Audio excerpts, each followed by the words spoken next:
Hang on to your hats, because the journey into the history of the vegan movement is full of surprises. For example, did you know that the vegan social movement was born during the Second World War? The founders of the vegan movement lived through this terrible conflict.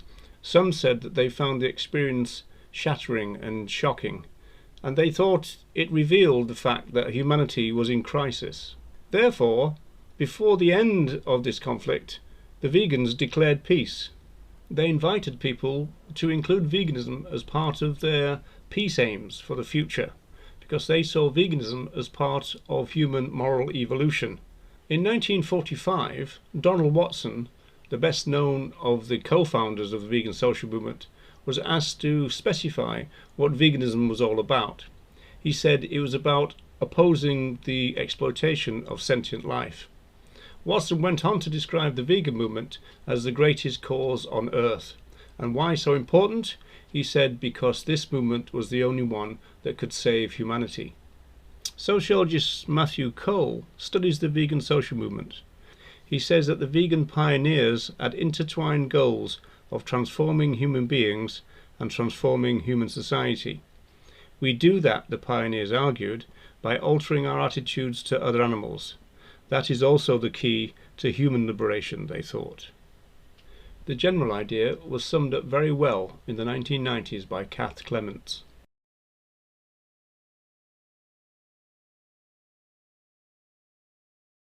One writer who greatly influenced the vegan social movement was Leslie Cross. He also helped to develop plant milks, along with an entrepreneur and business person called Arthur Ling. Cross said that veganism was about abolishing animal use, but that's not the full concerns of vegans. Cross said clearly that vegans are on the side of the liberators. He says in a vegan world there would be no hunting, no vivisection, no animal agriculture, and so on. He said in 1951 that the idea is not to make the human use of other animals more tolerant, but to abolish that use. He said that veganism was not so much welfare as liberation. Cross maintained that veganism includes what he called a second broad aspect, the moral evolution of humanity. The idea is that as we liberate other animals, we liberate ourselves. Indeed, Cross suggested that the benefits to humans would be difficult to calculate. They're so great.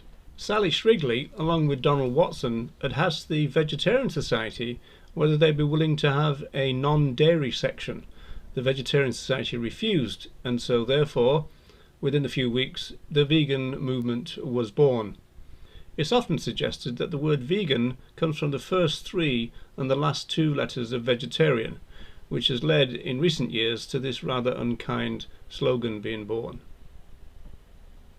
Shrigley became the press and minute secretary of the Vegan Society and served the society for a full 33 years. It's said that she was an idealist, just as with the other pioneers they were called anti-establishment.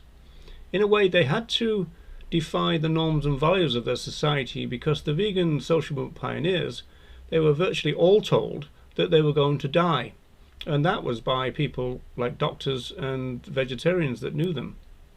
Sociologist Matthew Cole says that another pioneer, Faye Henderson, who wrote some of the Vegan Society's literature and also toured Britain and Ireland in aid of the cause, was the person who originated the idea that we now call vegan education. From 1946, the vegan movement was writing about famine and human food security issues. By 1948, Faye Henderson was suggesting that things were so serious that humanity was threatened, and she developed a theme which was a concern for many years, and that was the quality of the soil. Henderson wrote, "Give and take is a good rule in all phases of life, and it especially applies to our relationship with the soil." This concern about the soil is also contained in one of the most powerful statements by any of the vegan movement pioneers. In 1964, Eva Batt produced a booklet called Why Veganism, and she said that veganism was about a way of living which avoided exploitation of human and other animals, and indeed of the soil. Modern day vegans will know that the dairy industry want only cow milk to bear the words milk. This was an issue right back in the 1960s. The vegan pioneers were already engaged in it. For example, Eva Batt suggested that the word milk should be used in its technical sense. She even argued that butter made from cow milk should be called cow butter. I'm not quite sure that the dairy industry in the 21st century would go for that either.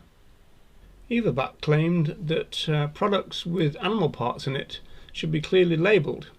She said this labelling should be the case regardless of whether the other animals were farmed intensively or not.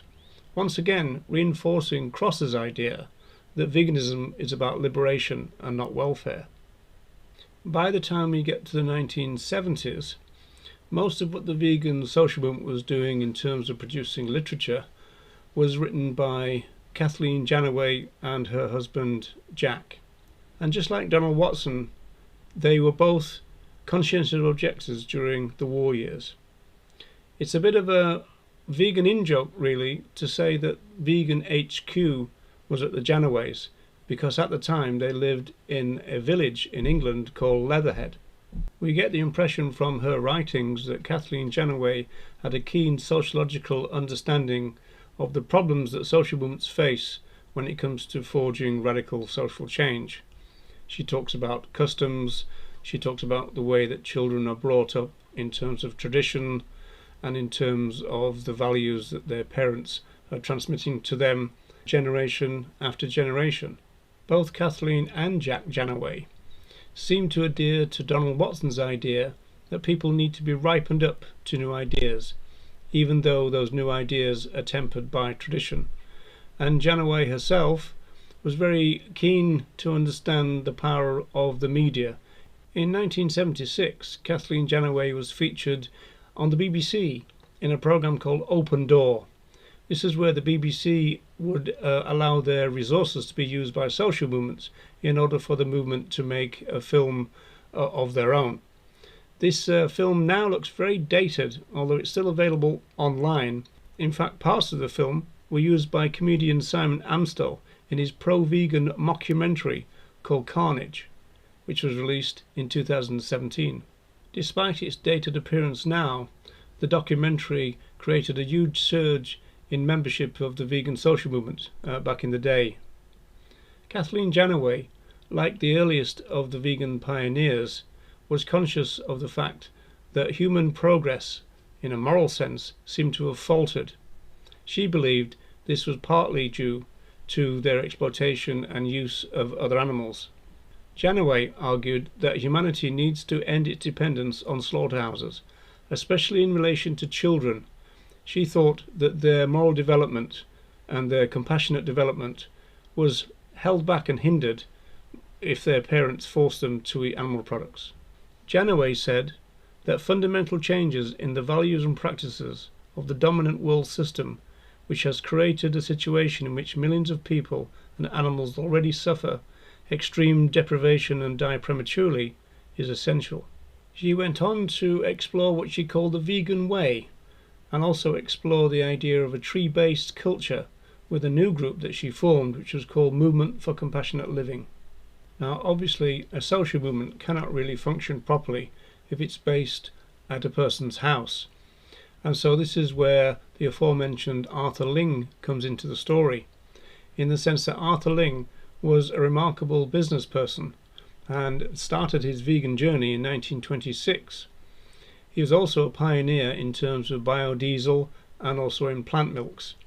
In terms of what he did for the vegan social movement, he put it on a more sustainable footing in terms of organising an office and staff and professionalising the organisation as it stands now.